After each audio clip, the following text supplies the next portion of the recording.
1장 7절입니다. 여호수아 1장 7절입니다. 오직 강하고 극히 담대하여 나의 종 모세가 내게 명한 그 율법을 다 지켜 행하고 오르나 좌로나 춤추지 말라. 그리하면 어디로 가든지 형통하리니. 아멘. 말씀 제목은 신앙의 균형입니다. 신앙의 균형입니다. 우리가 어떤 것이든 균형을 잡는 것 아주 중요합니다. 균형이 깨졌다는 것은 한쪽으로 치우쳤다는 뜻입니다. 그것은 비정상적이다, 잘못되어졌다, 틀렸다는 말로 쓰이기도 합니다. 일하는 시간과 쉬는 시간의 균형이 있어야 우리가 삶을 살아가는 데 지치지 않습니다. 왜 우리가 육아가 힘드냐면 육아는 끝이 없어요. 아이들이 크기까지 손을 계속 가야 됩니다. 그래서 많이 지칩니다. 그러다 보면 삶도 힘들고 그 다음에 영적인 것도 힘들어집니다. 근데 이제 저희 나이 또래 이제 저희 아이들은 다 컸잖아요. 거의 컸으니까 손을 안 가니까 아주 편할 것 같은데 이제 우리가 너무나 잘 아는 사춘기를 한번 겪고 갑니다. 그리고 그 다음에 괜찮은 것 같아요. 그러나 우리가 힘들고 어려울 때, 우리가 지치고 그리고 눌려있을 때 신앙의 균형을 이루려고 그렇게 해보려고 몸부림치는 사람과 그거 없이 균형이 깨진 채로 계속 가게 되어지면 우리가 좀 편안한 삶 속에 있게 되어져도 균형이 깨진 채 갈 수밖에 없는 것을 보게 되어집니다. 소위 은혜 받았다고 일상을 팽개치는 사람들이 과거에 많았습니다. 막 기도원을 막 쫓아다니고 막 사람 쫓아다녔던 사람들 중에 그러다 보니까 그 사람들이 소위 말하는 은혜를 막 그냥 받은 것 같은데 삶이 깨져 있어요. 관계가 깨져 있어요. 그렇지 않겠어요? 지금 가정을 돌보지 않고 밖으로만 도니까 이게 누가 좋아하겠어요? 반대로 하나님의 영적인 어떤 그런 은혜는 그냥 별로 신경 쓰지 않고 그냥 이제 그냥 살아가는 겁니다. 그러니까 일상 삶을 바쁘게 살아가고 일주일 동안 그렇게 살아가다가 주일날 딱 교회 나와서 예배 한번 드려주는 사람들, 이런 사람들은 육적인 삶과 영적인 삶의 균형이 맞지 않기 때문에 우리가 이걸 전인적인 삶을 산다고 하는데 전인적인 삶을 살 수가 없게 되었습니다. 그러니까 교인들을 만나보면 신앙의 균형 감각을 잃어버리고 너무 한쪽으로 치우쳐 있어요. 그러니까 어떤 사람은 지나치게 교회에 지나치게 영적인 측면에 그 영적이라 할 수는 없지만 치우쳐있는 사람이 있고 또 어떤 사람은 지나치게 한쪽으로 그러니까 삶을 살아가는 그 삶의 어떤 그런 것에 지쳐있는 거예요. 그런 상태에서 교회에 나오면 어떻게 되었습니까? 균형이 깨진 상태니까 영적으로도 이렇게 되지 않고 육체적으로 되지 않는 애매모호한 상태에 있게 되어집니다. 건강에도 균형이 깨지면 건강하지 않게 되죠. 모든 것은 균형이 깨지면 문제가 생깁니다. 신앙생활도 마찬가지입니다. 우리가 신앙생활을 하다가 우리가 한쪽으로 치우치게 되어지면 균형이 깨지면 그때부터 문제가 생깁니다. 신약성경에 예수님께 책망받았던 두 그룹이 있습니다. 하나는 바리새인과 사두개인입니다. 바리새인들은 부활을 믿었던 사람들이고 사두개인들은 부활을 믿지 않았습니다. 그런데 재미있는 것은 이 바리새인들은 세상 일보다는 죽음 이후의 일에 관심이 많았기 때문에 소위 영적인 일에 관심이 많았고 사두개인들은 부활을 믿지 않았기 때문에 오히려 세상 사는 일에 관심이 많았던 사람들입니다. 집착했던 사람들입니다. 오늘날의 크리스찬들 중에서도 이런 면을 볼 수 있습니다. 어떤 사람은 사두개인처럼 너무 현실적입니다. 자식들을 키우고 그리고 이렇게 먹고 사는데 열심을 다합니다. 정작 내 영혼 관리를 하지 않는 거예요. 우리는 물질 관리, 건강 관리, 피부 관리, 무슨 관리를 받지만 영적 관리를 하는 사람들이 별로 없어요. 사는 것에 대해서는 아주 많은 관심을 갖지만 죽는 것에 대해서 관심을 갖지 못합니다. 메멘토 모리라고 하는데 메멘토 모리는 뭐냐면 죽음에 대해서 준비하라는 겁니다. 하나 차이 나온 거예요. 그러니까 우리가 죽음에 대한 준비가 필요해요. 모든 사람은 이 세상에 태어났으면 죽음을 향해 달려갑니다. 삶과 죽음에 대한 균형이 있어야 돼요. 그럼 오늘날 사람들이 영원히 이 땅에 살 것처럼 살잖아요. 그러니까 우리가 사는 거예요. 내가 죽을 거 알고 내가 언제 죽을지 알고 살면 우리는 정말 불안해서 못 살 거예요. 내가 언제 죽을지 모르니까. 그 균형이 필요합니다. 그러니까 성경은 두 가지 측면에서 우리에게 말하고 있죠. 하나는 여기 우로나 좌로나 치우치지 말라는 의미는 이제 여러 의미가 있어요. 그런데 중요한 것은 무엇에 의해서 치우치지 말라는 거예요. 하나님의 명령은 율법을 다 지키는 거. 우로나 좌로나 치우치지 말아라. 중량의 균형을 어떻게 해라? 맞춰서 살아가라는 겁니다. 우리가 여러분 한쪽 발만 지금 서 있다고 생각해 보십시오. 얼마나 설 수 있겠습니까? 의지가 강한 사람, 운동이 많은 사람, 하체가 튼튼한 사람은 한동안 오래 서 있을 겁니다. 그러나 아무리 대단한 운동선수라 할지라도 그것을 하루 이상 서 있을 수는 없을 겁니다. 그러나 우리에게 운동하지 않았지만 두 발로 한 시간 정도 서 있으라고 하면 다리는 아프지만 설 수 있습니다. 왜? 균형이 맞춰져 있기 때문에. 오늘날 많은 사람들이 균형을, 그러니까 영적인 균형이든 신앙의 균형이 맞춰지지 않다 보니까 사람들이 어떻게 하냐, 금방 지치는 거예요. 왜 우리가 신앙생활 하면서 지쳐버릴까요? 왜 신앙생활 하는데 이렇게 답답할까요? 우리 밥 먹는데, 삼시세끼 먹는데 지치지 않잖아요. 왜? 그것이 내 건강을 지켜줄 걸 알기 때문에, 내 생존에 필요한 것을 알기 때문에. 그런데 우리는 성경을 보다가 이게 힘듭니다. 기도하는 게 지칩니다. 그러니까 우리 일상의 삶과 영적인 삶의 균형이 맞춰지면 좋겠는데 그런 균형이 맞춰진 삶을 살지 못해요. 저도 그렇고 여러분도 그럴 때가 많다는 거죠. 그러면 신앙의 균형을 잃지 않으면 어떻게 해야 됩니까? 첫째로 균형 잡힌 신앙을 놓치지 말아야 됩니다. 균형이 잡혔다는 것은 한쪽으로 치우치지 않는다는 것을 의미합니다. 양극단을 경계해야 합니다. 지나친 은사주의도 문제이지만 지나친 문자주의도 문제입니다. 그래서 우리에게 가장 필요한 것은 내 신앙의 균형 감각이에요. 내가 신앙의 균형 감각을 잡으려면 어떻게 해야 그게 가능하느냐? 일종의 신앙의 파도 타기를 해야 됩니다. 세상의 파도가 우리에게 밀려올 때 어떤 사람은 파도에 찢겨지고 파도에 휩쓸리는 사람이 있는 반면에 어떤 사람은 그 파도를 적절히 탑니다. 이걸 서핑보드라고 하잖아요. 서핑하는 사람들. 그러니까 그런 것처럼 우리는 그것을 서퍼들의 파도를 타듯이 우리는 탈 수 있어야 됩니다. 그게 가능하려면 적어도 하나님의 말씀이라는 중심점이 필요해요. 하나님의 말씀이 내 중심이 되어져서 반석처럼 내게 지탱되어질 때에 내가 우로나 좌로나 치우치지 않습니다. 여러분, 오뚜기는 어떻게 만들죠? 오뚜기의 중심축은 어디에 있습니까? 아래에 있습니다. 무거운 줄을 둡니다. 그러면 이렇게 한번 치면 왼쪽, 오른쪽 가도 뭐합니까? 오뚜기는 곧장 돌아옵니다. 말씀이라는 핵심 축이 우리 가운데 있어야 우리가 영적으로 고갈 상태에 빠져도, 영적인 침체 상태에 빠져도, 때로는 신앙의 균형 상태가 무너져도 다시 돌아오는 거야. 문제는 뭐냐면 아주 깨진 상태에서 돌아오지 못하는 겁니다. 누가 돌아오지 못해요? 너무나 많은 사람들이 그런다는 거예요.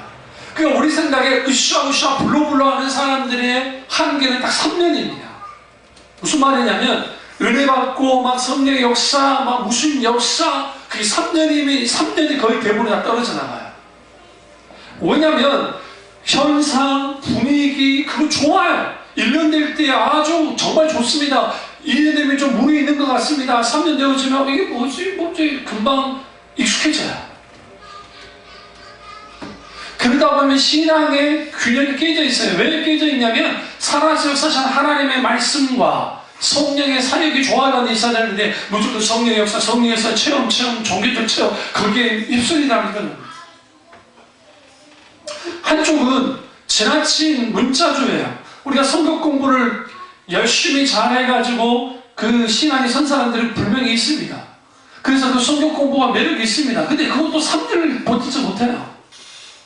무슨 말이냐? 성경 공부, 새로운 성경 공부 하다 보면 뭔가 새로운 것 같고 괜찮은 것 같은데 그 말씀을 우리가 살아내지 못하면 아무 의미 없어요.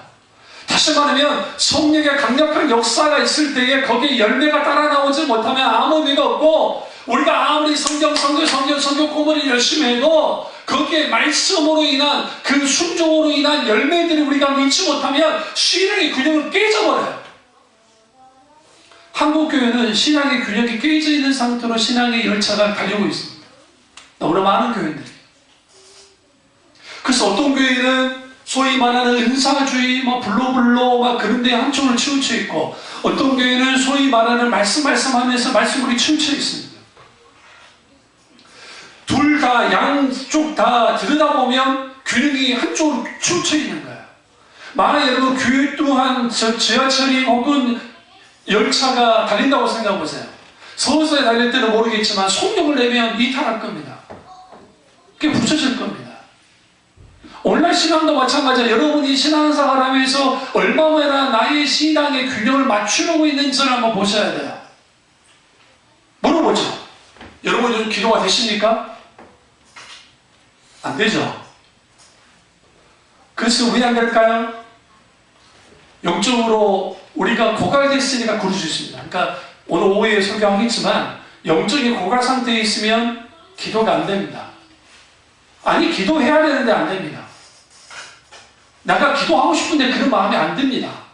아까 내가 기도해야 되는 거 압니다. 기도가 안 됩니다. 하나님의 말씀이란 서마음이 땅에 떨어집니다. 말씀이 안 들리기 시작합니다. 설교가 들리질 않아요. 하나님의 말씀을 가까이 하면서 읽지를 않아요. 어떤 상태에 빠질 때, 영적인 고갈 상태에 빠질 때 그렇습니다. 근데 왜 영적인 고갈 상태에 빠질까요? 신앙의 균형을 잃어버리면 그래요. 그러니까 너무 지나치게 삶 속에 묻혀 사는 사람들이, 지나치게 몰입되어져 사는 사람들이 거기에 하나님 은혜의 수단의 자리가 하나도 없으면 거기는 뭐밖에 없냐면 세상적인 것밖에 있을 수밖에 없고, 반대로 교회에서 막 360일 산다 할지라도, 아무리 산다 할지라도 그 삶의 균형이라는 게, 삶에 살아가는 것이 없으면 자기 혼자만 종교 놀이를 하면서 있게 되어져요. 그 저는 삶에 영향력이 없는 이상한, 소위 이상한 식의 신앙생활을 합니다. 이단들이 주로 그러는데, 근데 제 신앙을 하는 거예요. 그 사막의 교부들이라는 책이 있는데 아주 좋은 책입니다. 그러니까 카톨릭이 나오기 전에 사막의 교부들이라는 교부들이 있었는데, 그들이 이제 기존 교회가 영적으로 병들어가니까 근데 사막으로 들어가기 시작했습니다. 그 주역이 이집트 지역에 주로 들어가서 이제 하나님과 세상으로부터 떨어져서 하나님과 친밀한 교제를 나누며 살겠다는 목적으로 들어갔어요. 그리고 그게 발전돼서 수도원이 된 거예요.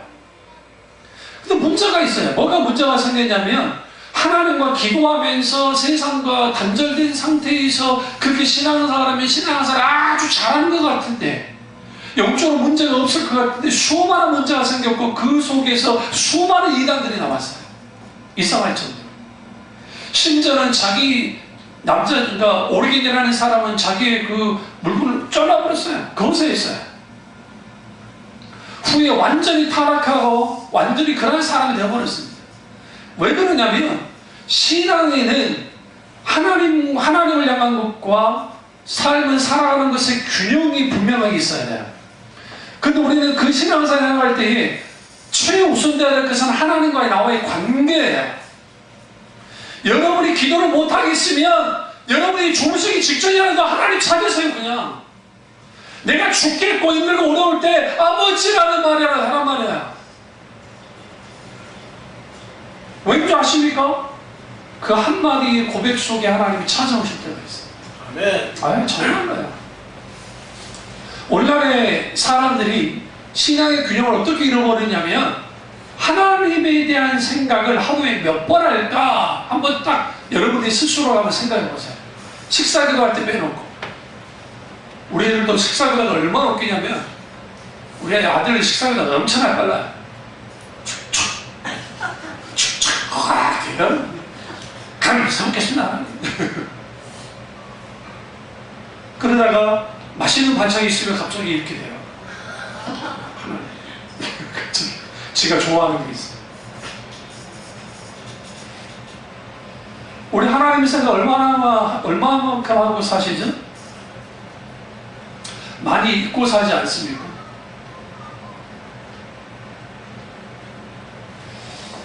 우리가 영적인 삶을 산다고 할 때 사람들이 착각하고 있는 게 뭐냐면 막 신령한 삶을 산다, 돈 닦듯이 살아간다는 걸 말하는 게 아니에요.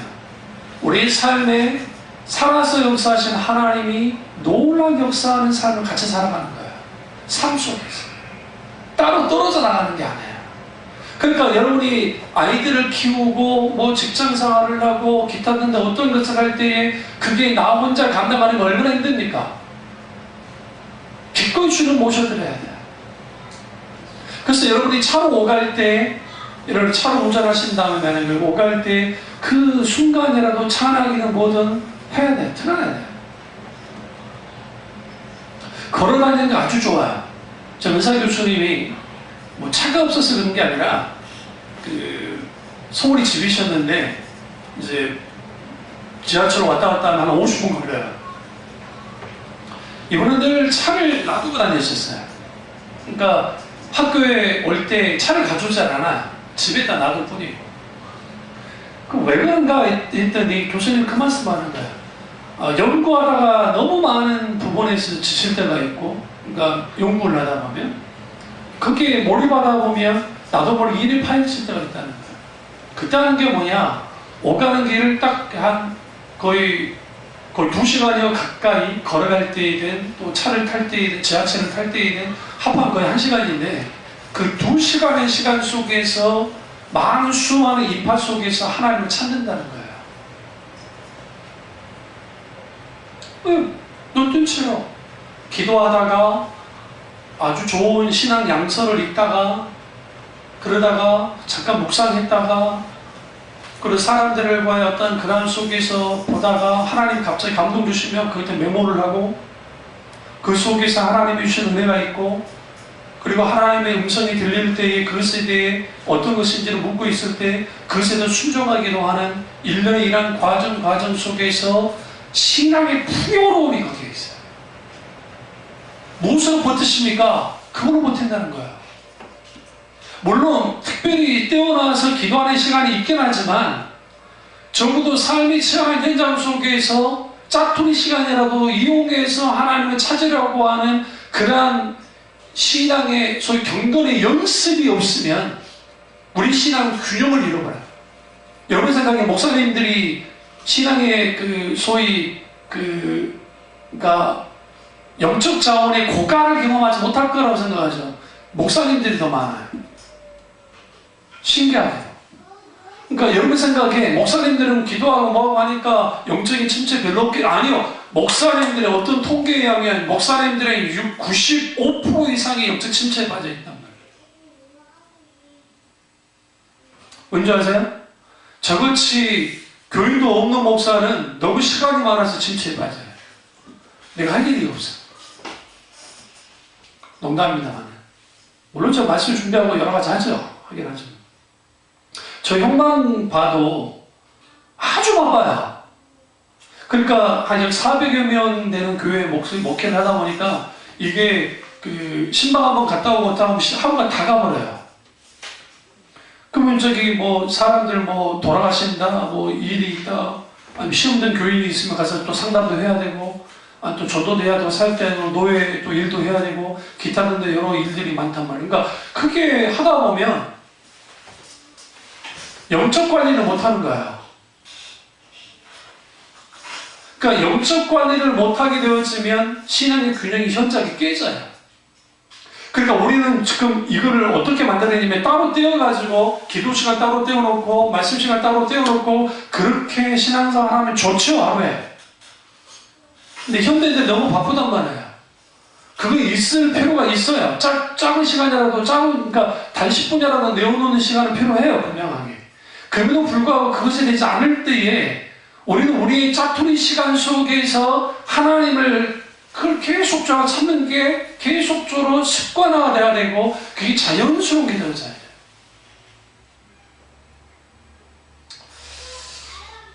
로렌스 형제라고 하는 분이 있는데 그분이 원래는 제가 말씀드렸지만 수도원 원장으로 부름을 받고 왔다가 생김새가 왜소하고 하니까 일개 수사가 온 줄 안 거야. 그 부원장이. 원장을 떠났고 원장은 없는데. 그러니까 어떤 일을 시켰느냐? 너 부업대기 해라는 거야. 부업대기. 원장으로 만든대. 그런데 웬일인지 이 로렌스라고 하는 그러니까 수도사가 자기가 원장이라는 말을 하지 않습니다. 그리고 부업대기로서 일을 하기 시작합니다. 여러분, 어떤 교회나 중식을 안 맡으려고 난리를 칩니다. 여러분, 교인이 100명, 200명 되면 중식이 잘 돌아갈 것 같아요? 그렇지 못해요. 그래서 장초교회는 국수만 줘요. 360원 국식이 얼마나 좋아하겠어요. 국수 메뉴. 얼마나 할렐루야 하겠지. 그러나 그 국수 매주 먹어봐. 질리는 거예요. 그것도 잔치국수만 해놔. 배분이 없어. 그냥 잔치국수. 무조건 잔치국수. 그거 얼마나 그러면 교회마다 50명분 잔치국수 만들 기계도 팔아요. 진짜로. 그게 한 100만 원인가 되더라고. 다 돼, 다. 다 알아서 끓이고 하는 거 다 빼내가지고 할 수 있는 것까지. 그럼 왜 중식이 힘들까요? 당번들 돌면서 중식 준비하는 게 왜 힘드냐면 이게 내 먹을 거면 상관없는데 다른 사람까지 먹어야 되잖아요. 얼마나 신경이 쓰이겠어요. 그러니까 여러분들은 사모로에서 기도해 주셔야 돼요. 중식의 레파토리가 끊이지 않는 은혜를 달라고 기도하셔야 돼요. 그래. 고민 많습니다. 저도 여러분 우리 아이들 지금 과자 같은 거 이번 주 과자 뭐 주지? 북독 그러니까 북독 같은 눈동자를 보면서 돌아다녀요. 늘 똑같은 과자 주면 재미없으니까. 이번에 이제 우리 여담입니다만은 우리 애들이 지난주에 그 병아리 장난감 하나에 감격하는 거 보고 내가 가슴이 아파가지고 이번 성탄절은 내가 반드시 장난감을 사준다. 사왔어요. 진짜로. 세상에. 얘들이 시대를 잘못하는 거야. 우리 경륜이나 그때 중에서 그 애들은 너무 풍요로워서 달려왔고 그때는 제가 많이 사왔으니까 달란트를 막 주면서 우리 민준이가 좋아할 만한 거, 우리 허니, 연이가 좋아할 만한 거 미안한 것은 예수한테 미안하지. 누가 3학년 되래요. 그리고 죄송합니다. 그리고 우리 권사님이 큰 협찬을 해주셨어요. 인형 엄청나게 많습니다. 새 인형이에요, 새 인형. 그 외에도 여러 가지 과자라는 데 조금 준비를 했는데 제가 왜 말씀드리냐면 그거 하나하나 준비할 때 그 감동이 있었어요. 제가 단순히 애들만을 위하긴다고 해서 막 그렇게 사진 않아요. 어차피 이거는 교회 재정으로 하는 거니까. 제가 거기 사러 갈 때마다 부러운 게 뭐냐면 큰 교회 집사 이제 전도사들이 와가지고 야! 주워 담아! 그렇게 있어요. 정말 재수없어요. 100개 주워 담아! 내가 옆에 있다 들어. 나는 그것도 잘 듣거든. 탁 보면은 여지없이 전도사야. 아니면 교회 안수집사나 그 사람들이 와가지고 부장 집사가 와가지고 같이 사는 거예요. 나는 언제 저렇게 한번 사볼까? 주워 담아! 그래가지고 주워 담지는 못하고 싹쓸이는 못하고. 근데 우리에게 필요한 것은 그런 중식이든 중식당번이든 무엇이든 어떠한 것이든 힘들고 어려운 것들이 있습니다. 그랬을 때 거기에 뭐가 필요하느냐? 로렌스 형제가 보이느냐? 하나님을 계속 찾기 시작했어요. 부엌에서. 평생 그 부엌에서 끝냈습니다. 교황이 더 좋은 곳으로 원장의 삶을 살아가는데 살지 않았어요. 무엇으로 살았느냐? 수사들 밥 먹여주는 그 일만 했단 말이에요. 그럼 생각해보세요. 삼시세끼 밥 해주는데 어디 가서 기도 시간을 갖겠어요. 생각해보세요. 다른 수사들은 일하고 기도 시간 갖겠지만 기도 시간이 없잖아요. 그러니까 그거 어떻게 하느냐? 수프를 끓이면서 야채를 다듬으면서 기도하는 겁니다. 하나님의 임재가 얼마나 강력했든지 그가 가는 곳마다 병든 자가 고침받기 시작하고 그가 갈 때 사람들이 쓰러지고 넘어지게 돼요. 왜? 하나님의 임재가 너무나 강했기 때문에. 카톨릭적이니까 좀 우리가 좀 보긴 해야 됩니다만은, 조심 살피긴 해야 됩니다만은, 그런 하나님과의 놀라운 역사에 있었는데 그가 뭐라 하냐, 삶의 연장 속에 경험되는 하나님, 그는 철저히 균형을 맞추고 있었어요. 그래서 오늘 여호수아를 향해서 주는 말하야, 균형 있는 신앙을 가지려면 말씀을 중심으로 한, 말씀을 핵심으로 한 그 중심에 둔 신앙생활을 해나가야 돼요. 그래야 이단들이 공격해도 넘어가지 않아요. 누가 이단에 넘어간 줄 아세요? 말씀에 관심 없는 사람 절대로 안 넘어가요. 그리고 좀 둔한 사람들은 안 넘어가요. 그리고 말씀에 대한 관심이 없는 사람 안 넘어가요. 좀 똑똑하다고 하는 사람들 넘어가요. 설똑똑이들이. 그러니까 성경을 알아도 부분적으로 알았던 사람들, 성경에 관심이 좀 있는 사람들이 넘어가요. 여러분, 이만희 씨가 말하는, 신천지에서 말하는 그 뭐 창세기 비밀, 그거 얼마나 조잡한 줄 아세요? 차라리 저기 원리강론, 통일교회 원리강론에 글을 써야지. 그렇게 웃긴 거지만, 여러분 자신하십니까? 그 이단들하고 했을 때 그게 자신 못해요. 우와, 진리가 거기 있다네 지금. 그거 웃기는 거예요. 박옥수가 집회하면서 저 국교 현장에 갔어요. 일부러 갔어요. 보려고. 도대체 저는 그 호의에 말아가지고 가르치더라고요. 제가 잡아낸 것만, 그러니까 그 현장, 그 집회, 체육관 집회에서 잡아낸 것, 신학생 때 제가 잡아낸 것만, 그 오류적인 것만 10몇 개가 됐어요. 근데 그 사람들은 그런 집회에서 자기들의 사상을 확 드러내지 않아요. 그러나 신학적인 오류는 분명히 있어요. 그럴싸하게 말한 것 뿐이니까. 그리고 그 한 사람과 한번 대화를 나눴어요. 거기 하는 사람. 그러고 논쟁을 했어요. 그 자리 현장에서. 어떤 논쟁을 했냐면, 도대체 구원받는 게 뭐냐는 거예요. 그 자기들의 소위 말하는 구원받는 비밀이 있는데 그 말씀을 깨달아야 구원받을 수 있고 몇날 몇절 며칠날 해야 된다. 나도 묻더라고. 당신 구원해 받는 때를 알고 있냐? 나 알고 있다고 했죠. 아니 원래 우리 쪽이 아니라고. 나 순복음 교인이라고. 근데 나는 1980 몇 년 몇 월 며칠 날 몇 시에 심지어 나 그때 중세에 체험을 했다고. 이런 사람이 있을, 당신 빨리 나와라고. 당신은 우리하고 있어야 될 사람이라고. 그 내가 그랬죠. 그게 뭐가 중요하냐고 그랬어요. 몇 날 며칠을 아는 게 뭐가 중요하냐. 나는 그 중세의 처음의 역사가 너무 강렬했기 때문에 아는 것 뿐이에요.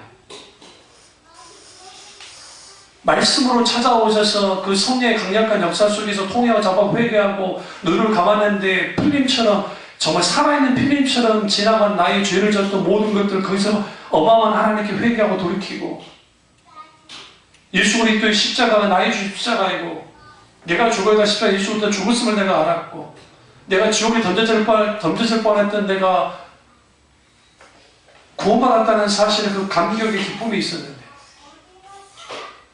단순히 종교적 체험이 저를 그렇게 만든 게 아니에요. 하나님의 말씀에 살아서 역사하는 그 말씀 속에서 중세 체험했단 말이에요.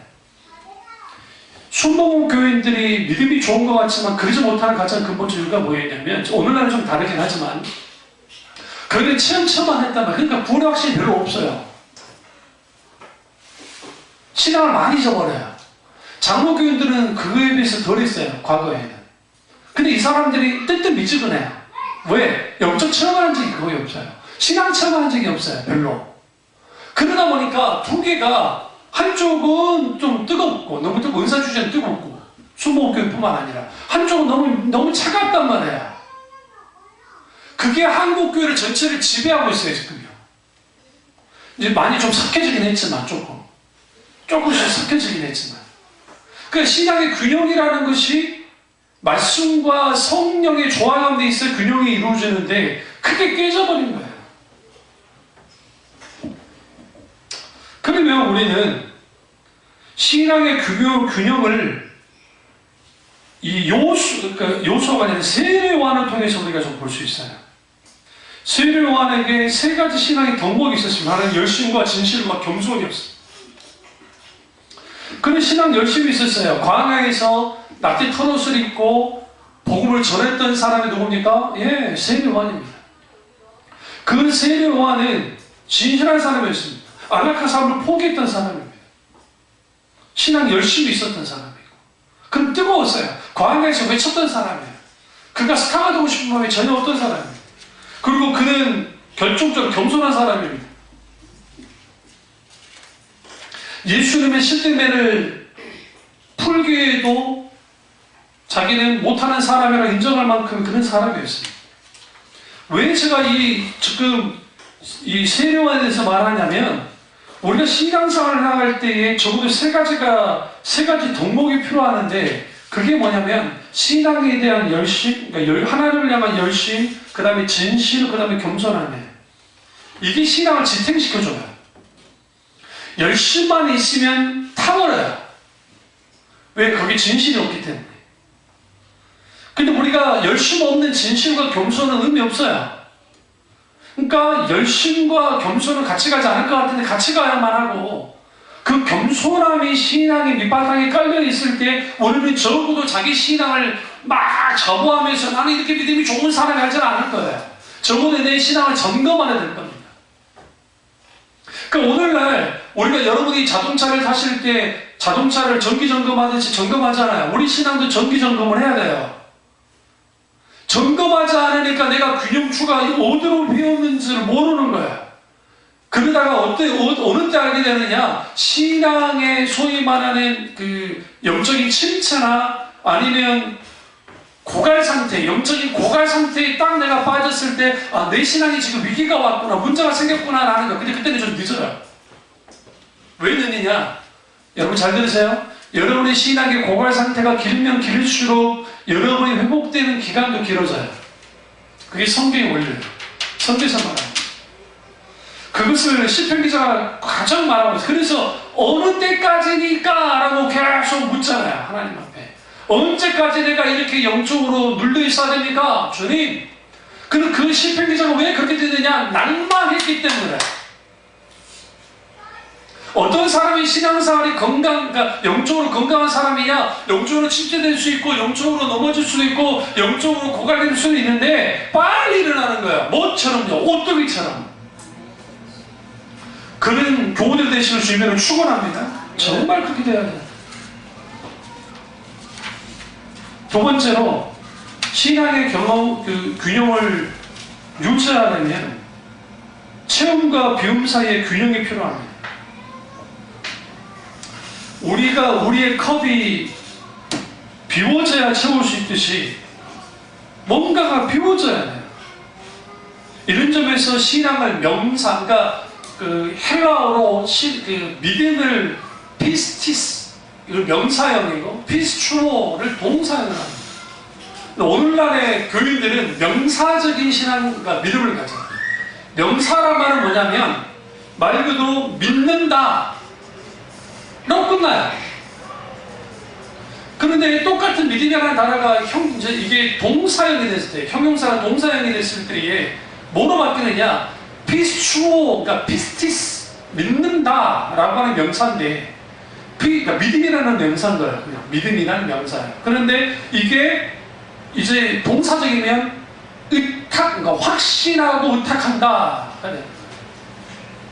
피스추어라는 단어였죠. 이 말은 무슨 말이냐면 명사적인 믿음도 필요하지만 동사적인 믿음도 필요해요. 이 두 가지를 같이 가져가. 근데 오늘날 동사적인 형태의 믿음이 있어야 되는데 딱 물으세요. 하나님을 믿습니까? 아멘 믿습니다. 라고 끝나버려요. 꼭 묻습니다. 하나님이 내게 어떤 하나님이십니까? 대답 못해요. 여러분에게서 하나님 어떤 하나님입니까? 머리가 좋은 사람은 아브라함의 하나님이 나의 하나님이십니다. 그럼 묻죠. 그렇다고 그 아브라함 하나님이 당신에게 어떻게 나타나셨습니까? 대답 못해요. 원래 너무나 많은 사람. 엘리사가 엘리야 하나님 나의 하나님 되어달라고 할 때 그것이 명사적인 겁니까? 그냥 엘리야와 함께 있던 하나님 나와 단순히 함께 달라는 거예요? 그거 아니에요. 내가 보고 느끼고 경험했던 그 하나님, 누구와 함께? 엘리야와 함께.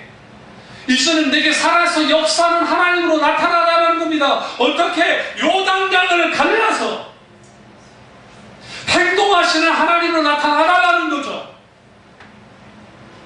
비움과 추움이라는 게 뭐냐면 우리의 옛 자아가 비워져야 돼요. 이렇게 부셔졌어요. 왜 우리가 많이 아플까요? 육신이 많이 하는 게 아닙니다. 마음이 많이 아프고 할 이유가 뭘까요? 우리의 자아가, 우리의 옛 자아는, 잘 들으세요? 모든 옛 자아는 자기 사랑을 기본으로 해요. 그러니까 자기 사랑 없는 옛 자아는 없어요. 이 자아라는 부분을 갈라디아서 다 말하고 있어요. 로마서도 다 말하고 있어요. 옛 사람을 벗어버리고 옛 자아를 위해. 그러니까 그 자아. 옛 자아는 뭐예요?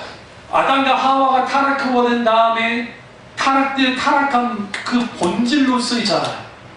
죄를 포함한, 타락의 가능성을 포함한, 말 그대로 이미 아담의 본성을 갖고 있는 그 옛 자아를 모든 사람이 갖고 있는데 예수 믿는 사람들이 그 옛 자아를 예수 그리스도의 십자가 앞에서 이렇게 부셔놓지 못하니까 그것도 지속적으로 죽여야 돼요. 이 옛 자아는 예수님이 재림하셔서 우리가 완전히 영화로운 존재, 글로리피케이션, 영화로운 존재가 되기 전까지는 우리 옛 자아는 뿔룩뿔룩 계속 나와요.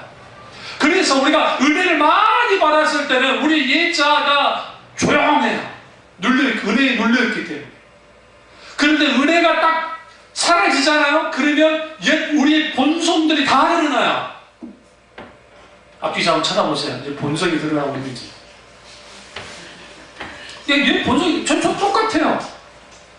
저의 본성이 훅 드러나요. 모든 사람들. 왜 그런지 아세요? 하나님의 은혜로부터 떠나면 그렇게 되어 있어요. 신앙의 균형이 깨져 있기 때문에 비움과 처음에 이게 왜 우리에게 필요하냐면 옛 자아는 계속적으로 비워져만 해야 돼요. 우리 속에서 비워져야 돼요. 그리고 새로운 자아인 예수 그리스도의 성품을 우리에게 채워져야 돼요. 아멘. 그래야 우리의 신앙의 균형을 이루고 가는 거예요. 여러분 이걸 잘 들으세요. 신앙생활에 이러한 매너리즘이 왜 생기느냐면 그것은 단순히 그것이 그 교회에 오래 다녔기 때문에 그런 일들이 벌어지는 게 아니에요. 그건 사실 정상이 아닌 거예요. 왜냐하면 사도 바울과 초대교인들과 하나님의 사람들을 보면 그들은 죽을 때까지 나이가 들을 때까지 하나님이 너무 좋았어요. 하나님을 더 사랑했어요. 하나님의 열망을 가졌어요. 물론 그들도 중간중간 그 위기가 왔고 영적 침체가 있긴 있었지만 그들은 금방 돌아왔어요. 왜 돌아왔느냐? 옛 자아를 날마다 십자가에서 못 박아 죽여놨기 때문에, 계속 죽였기 때문에 하나님에 대한 식상함이 없어요. 근데 그게 하나님의 사람들만 그러느냐? 아니요. 로렌스 형제의 글들을 보면, 아우구스티누스의 글을 보면, 토마스 아퀴나스의 글을 보면, 그 외에도 많은 하나님의 제롬, 예레미야스, 기타 등등 그들의 기록들을 보면, 그 교부들의 하나님을 향한 고백들을 보면 어떻게 그런 표현을 할 수 있었는지, 그들이 일평생 하나님과의 관계 속에서 신앙생활 해나갈 때에 그들이 얼마나 큰 기쁨을 누리면서 사는지 아세요? 어떤 핍박이 와도, 어떤 도전이 와도, 어떤 유혹이 와도 그들은 하나님 편에 있어서 넉넉히 신앙을 이겨냈어요. 세상을 이겨냈단 말이에요. 오늘날 우리는 세상을 이겨내지 못합니다. 왜 그럴까요? 비움과 추움이 조화가 없어서요. 옛 자아의 잘못된 우리 속에 있는 본성의 쓰레기들을 비워야 되고, 우리는 성령의 은혜를, 예수 그리스도의 성품을 채워야 돼요. 그래야 우리의 성품이 달라져요. 성격이 달라져요. 우리는 남을 향해서 너가 그렇게 됐어 그러면 안 돼요. 문제는 뭐냐? 내가 문제다. 우리는 얼마나 변했습니까? 이석이는 저를 향한 거야. 안수구 목사님은 얼마나 변했냐는 거야. 얼마나 바뀌어졌냐는 거죠.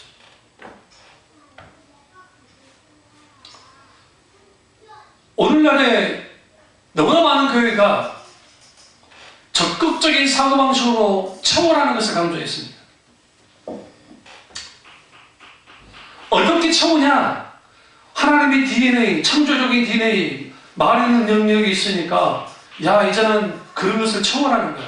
아, 저 집집 갖고 싶다. 그러면 하나님 앞에 갖게 해달라고 기도하라는 겁니다. 그러면 하나님이 넣어준다는 거죠. 그것은 인간의 욕심을 채우는 거야. 우리가 비운다 할 때 불교에서 말하는 비우는 게 아니에요. 그 오해하시면 안 돼요. 불교는 비우는 것으로 끝나요. 뭘 채우질 않아요. 그냥 무예요, 무.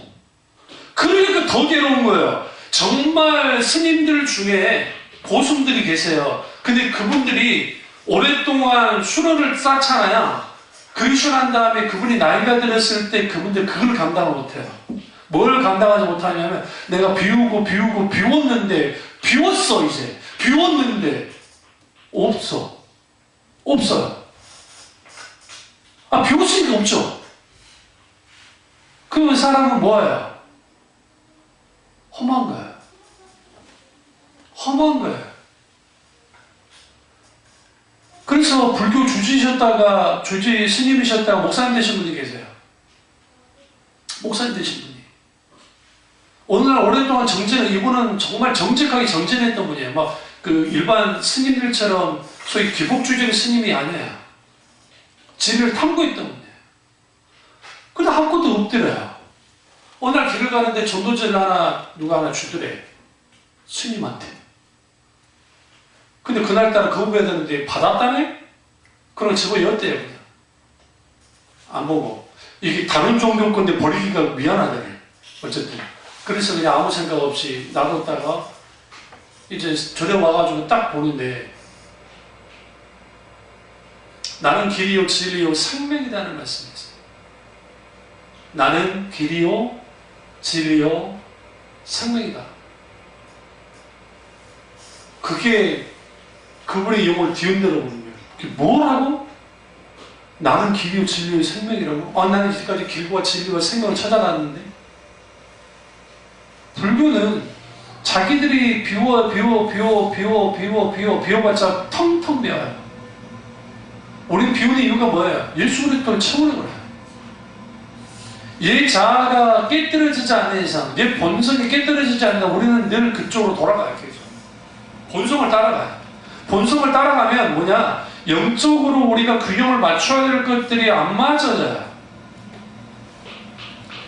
그러니까 여러분, 지속적으로 내 자아를 깨뜨리는 사람들이 하나님을 사랑하고 예배에 대한 기대감을 가지고 하나님께 열망을 가지고 신앙생활 해나가는 것이지, 그렇지 않으면 이게 익숙해져가지고 익숙함 속에 신앙생활 해나가는 거예요.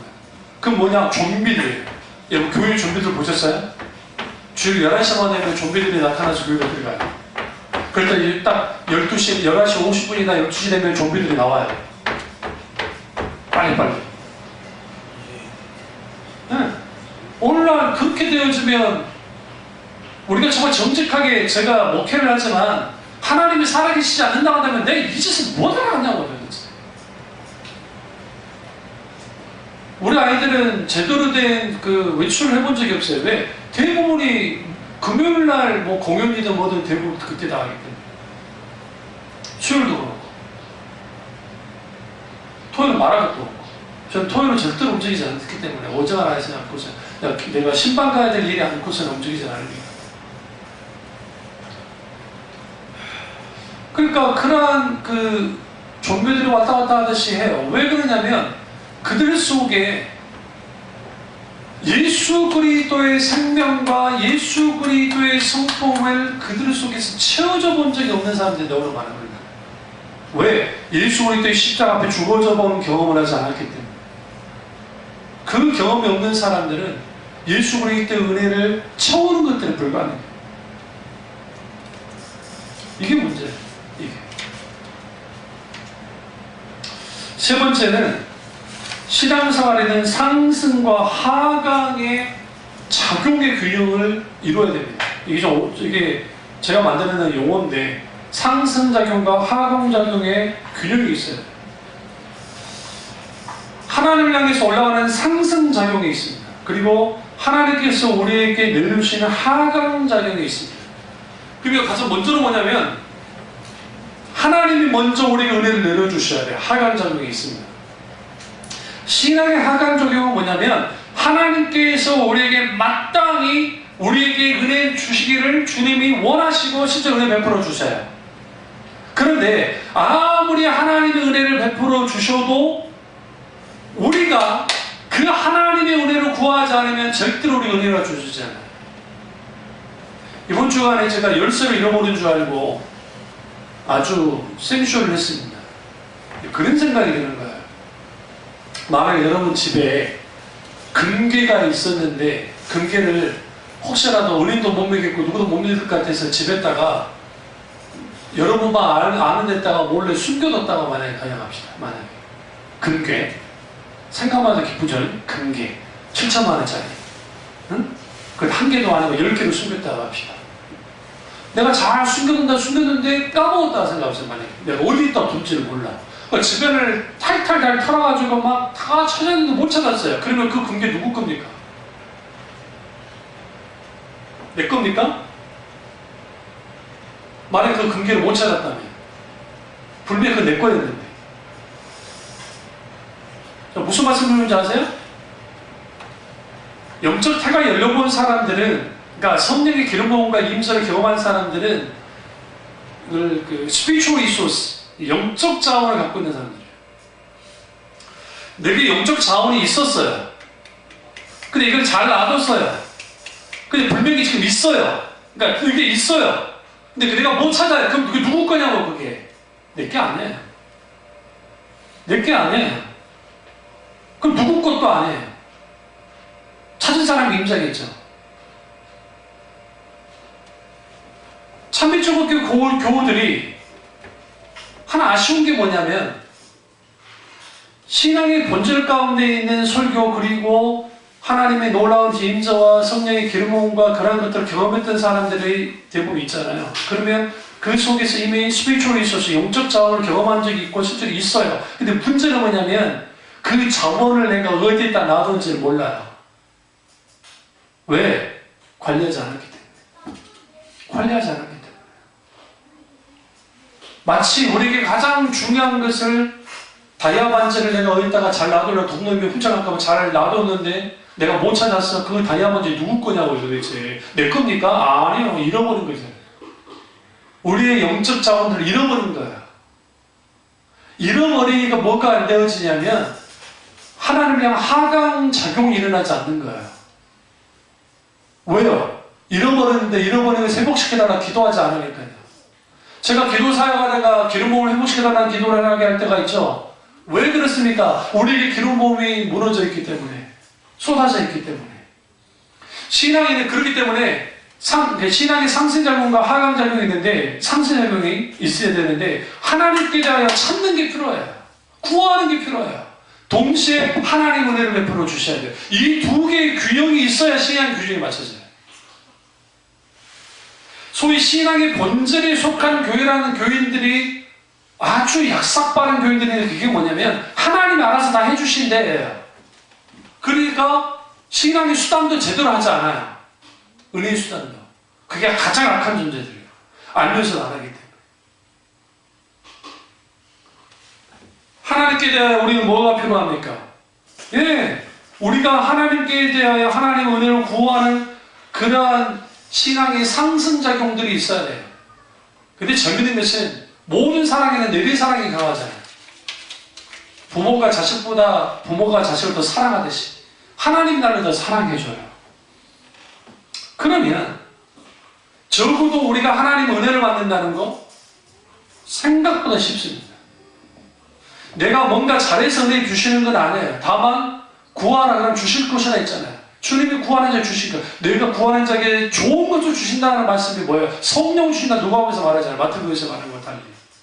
그러면 성령을 보내주실 텐데 우리가 하나님 앞에 신앙의 수단, 은혜의 수단들을 가지고 하나님 앞에 내가 기도하거나 찬양하거나 한 적이 없다고요. 여러분의 일주일의 삶 속에 얼마나 찬양해봤나요?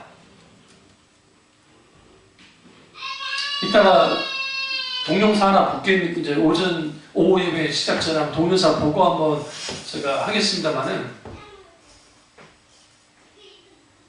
그러니까 한국교회 교인들이 어떤 착각을 하냐면, 교회 나와가지고 은혜를 목사님이 알아서 줄 거라 생각해요. 실제로 그런 식으로 만들었어요. 그러니까 목사들에게 뭐가 필요해요? 쇼맨십이 필요한 거예요. 올렸다, 웃겼다. 그러면 설교의 내용은 철저히 어디를 향해야 돼요? 그들의 감정을 향해야 돼요. 감정. 왜? 사람은 감정만큼 빨리 움직이는 게 없기 때문에. 그러니까 그게 일종의 은혜인 것으로 바꿔놨어요. 이게 가짜예요. 이게 솜사탕 부분이고.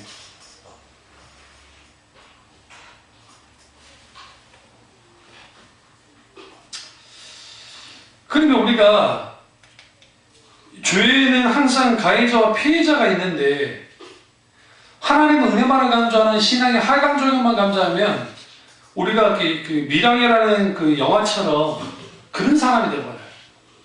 하나님 은혜만 강조하고 자기가 저질렀던 그 영화이긴 하지만, 이신혜라고 하는 그 여자의 전도연이가 그때 이제 주인공이었죠. 근데 애를 유괴고 죽였단 말이에요. 그러다 잡혀 들어갔는데 하나님을 만났어요. 그리고 하나님 용서를 다 받았어요. 그리고 편지가 왔어요. 하나님이 용서하셨다고. 그 이신혜가 분통이 터져서 이제 직접 가서 이제 묘를 합니다. 그때 털어놓는 거 뭐냐? 그러면 자기는 은혜를 받았다고, 이제 나는 용서받았다고, 나는 죄인이었지만 용서받았다고 계속 고마워하고 있고, 이신혜는 뭐라 합니까? 네가 나에게 할 말이 있지 않느냐?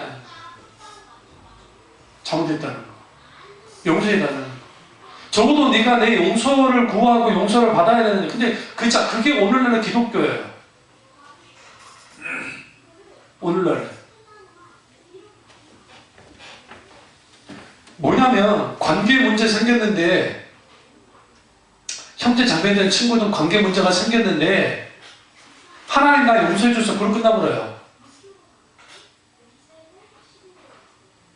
그런 게 어딨냐고 도대체. 없어요. 왜 그렇게 되어져 버리냐면, 하나님의 은혜만 강조하다 보니까 마땅히 우리가 하나님께 대하여 해야 될 의무이든 어떤 것이든 그러한 것들이 사라지져 있어요. 과거에는 너무 심할 정도로 의무를 강조했다 하면 오늘날은 의무가 사라지기 시작했어요.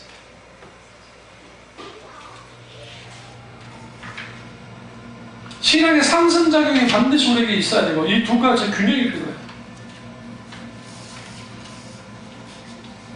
로마서 8장 39절에 보면, 높음이나 깊음이나 다른 어떤 피조물이라도 우리 주 그리스도 예수 안에 있는 하나님의 사랑에서 끊을 수 없느니라 라고 합니다. 이게 신앙의 이중성에 대해서 말합니다. 근데 여러분, 너무나 많은 사람들이 하나님의 사랑에 대해서 말할 때에 아카페라는 소리를 많이 들었어요. 아카페라는 것은 희생적인 사랑, 무조건적인 사랑. 정말 그렇습니까?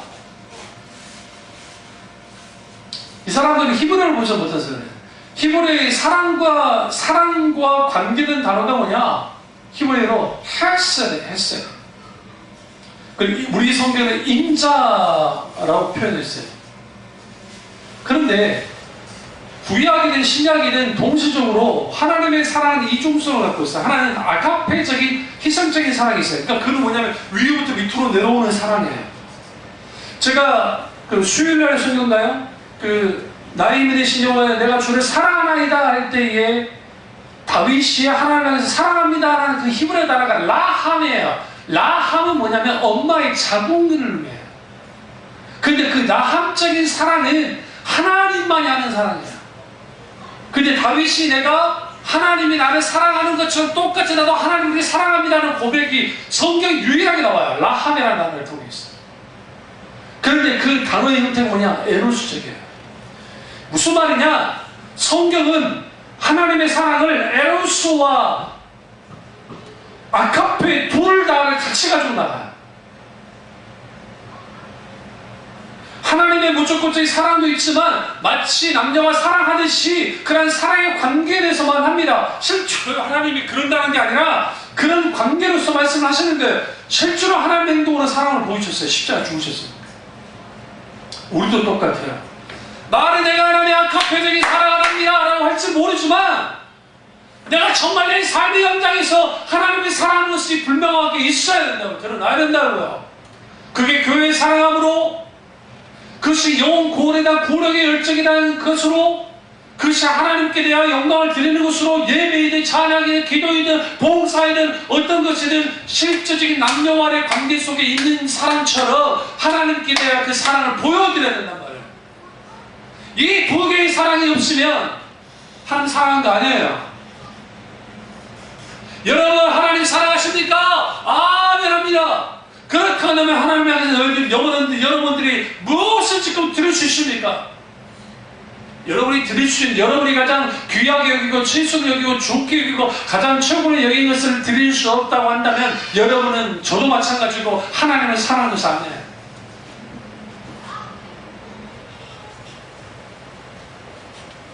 이게 하나님의 사랑의 이중성이고 십자가의 이중성입니다.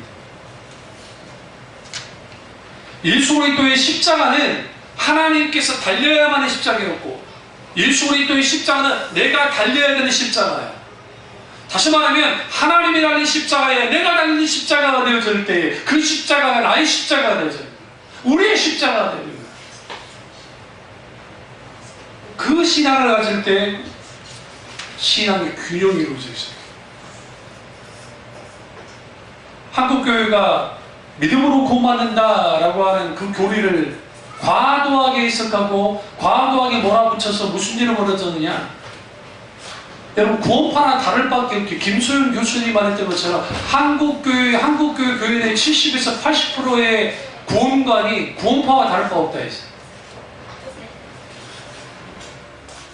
구원파와 다를 바 없다. 이게 정말 심각한 거예요. 믿음 반동주의를 말하면서 믿음은 구원받는다, 믿음은 구원받아요. 구원받아 똑같이 말해요. 말하지 않는 게 아니에요. 다음에 제가 이단들에 대해서 여러분 한번 제가 추 한번 해줄 때가 있겠습니다만은, 그러면 성경에서 말하는 구원은 뭡니까? 잘 들으세요. 성령의 조명 가운데 인격체이신 하나님을 경험하여 아는 일이 말씀을 통해서든 설교 말씀을 통해서든 기도를 통해서든 아니면 어떤 삶의 현장에서든 성령의 조명 가운데 역사가 나타날 때 거기에 회심이 일어나는 거예요. 돌이키는 마음이 돌이켜지는 거예요. 돌이키면서 뭐 하느냐? 내가 믿어지지 않았던 하나님을 믿기 시작하고, 그리고 내가 구원받았다는 사실을 성령의 놀라운 조명서에 알아야 확신하게 돼요. 그리고 내가 죽을 주인이었던 것도 알고 내가 회개해요. 하나님 앞에 메타노이아, 하나님 향해서 회개하고 세상으로부터 돌이켜요. 돌이킴을 통해서 뭐 하느냐? 내가 완전히 항복하고 하나님 앞에 나옵니다. 그때 나를 기꺼이 받아주신 하나님 경험에 성령 역사를 통해서 그것이 중생의 삶이고 그게 구원의 역사예요. 그 구원의 역사가 없다고 한다면 일단 내가 구원받았는지 안 받았는지는 점검해야 돼요. 목사님 그리고 강렬한 경험이 있어요? 아니요. 그런 강렬한 경험이 없어도 우리가 신앙생활 속에서 그런 경험을 할 수도 있어요. 그러니까 그건 아셔야 돼요. 근데 한국교회는 그것까지 가르치지 않았다. 믿으면 구원받아. 그러니까 교회만 들어오면 구원받는 거예요. 그러니까 교회 다니면 다 천국 가는 거예요. 교회 다니면 다 천국 갑니까? 그러면 얼마나 좋겠어요. 떼땡큐지. 근데 그 일이 벌어지지 않아요. 뭐가 필요합니까? 인격체 하나 만나야 돼요. 이런 사람들 있죠? 하나님 알아서 와서 만나주시라. 그런 식의 하나님 아니에요. 하나님 주권자예요. 그래서 하나님이 믿어지지 않거든 뭐 해야 되느냐? 하나님 나를 만나달라고 계속 기도하셔야 돼요. 계속 기도하셔야 돼요. 나를 만나주십시오. 만나주십시오. 하나님은 하나님의 때에 하나님의 방법으로 만나주실 겁니다. 그제서야 배로서 할 겁니다. 하나님이 살아계시구나. 그분이 살아계셨구나. 그 하나님은 하나님이셨구나 라는 알게 되죠. 이처럼 신앙의 균형을 이루는 것은 아주 중요합니다. 균형을 잃어버리는 순간 영적인 침체든 신앙이 뒤로 물러남이든 기타 등등 영적인 고갈이든 그런 상태가 벌어지고 그 상태가 있게 되어지면 뭐 하게 되느냐? 결국은 이걸 그러니까 영적인 식상, 하나님을 향한 권태감이 생기고 하나님에 대한 권태감이 생기면 두 가지 징조가 나타나는데 하나는 영혼의 실증, 하나님을 향한 실증이 생기고 또 하나는 게으름이 생겨요. 육체적으로, 그러니까 표면적으로. 그러니까 이전에는 예배 잘 나오고 있던 사람이 예배도 안 나오기 시작하고 기타 등등 기도했던 사람 기도도 안 하고 찬양도 안 드리고 하는 일들이 벌어지고 그러한 일들이 벌어질수록 하나님과의 거리가 계속 멀어지기 시작해요. 그래서 신앙을 균형을 이루고 안 이루고는 이거는 반드시 해야 되는 것이지 누구는 하고 안 하고 그게 아니에요. 그렇기 때문에 여러분의 신앙을 점검하고 신앙의 균형을 맞추는 균형을 이루는 저와 여러분 되시기를 주의로 축원합니다. 기도하겠습니다. 기도하실 때 우리 말씀이나 말씀 우리 말씀